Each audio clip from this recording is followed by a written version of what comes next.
حضرات، دین اسلام میں ادب کی بہت بڑی اہمیت ہے۔ ادب انسان کی شخصیت کو سنوارتا ہے اور اسے لوگوں کے دلوں میں محبوب بناتا ہے۔ اسلام ہمیں اللہ تعالی، رسول اللہ صلی اللہ علیہ وسلم، والدین، اساتذہ، علماء اور تمام انسانوں کے ساتھ ادب و احترام کا درس دیتا ہے۔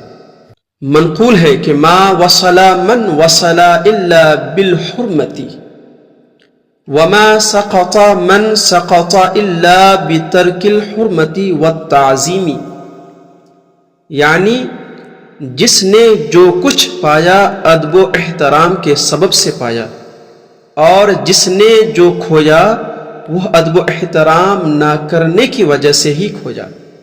شاید اسی وجہ سے یہ بات مشہور ہے کہ با ادب با نصیب، بے ادب بے نصیب۔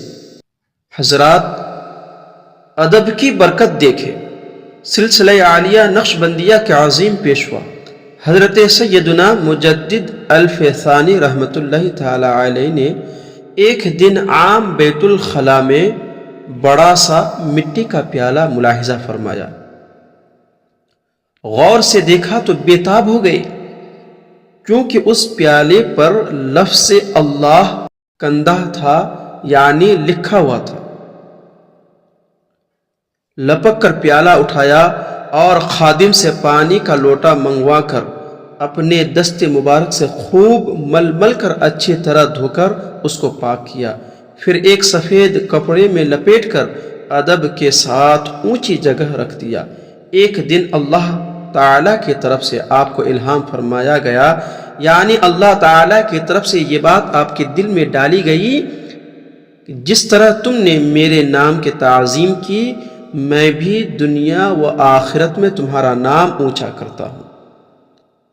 حضرت سیدنا مجدد الف ثانی رحمۃ اللہ تعالی علیہ فرمایا کرتے تھے، اللہ تعالیٰ کے نام پاک کا ادب کرنے سے مجھے وہ مقام حاصل ہوا جو 100 سال کی عبادت و ریاضت سے بھی حاصل نہیں ہو سکتا تھا۔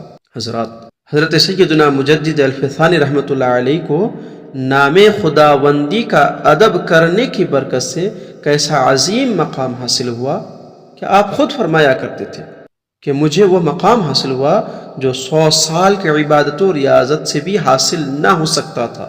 ہمیں بھی چاہیے بالعموم ہر قسم کی تحریر کا ادب کریں، اور بالخصوص اگر کہیں اللہ تعالیٰ کا مبارک نام یا کسی بھی مقدس ہستی یا چیز کا نام زمین پر یا کسی نامناسب جگہ پر پڑا ہوا دیکھے تو اسے اٹھا کر صاف کریں اور نہایت ادب کے ساتھ کسی اونچی جگہ پر رکھ دیا کریں۔ اللہ تعالی ہمیں با ادب بنائے، اللہ تعالی ہمیں ادب کی دولت سے مالا مال فرمائے، آمین۔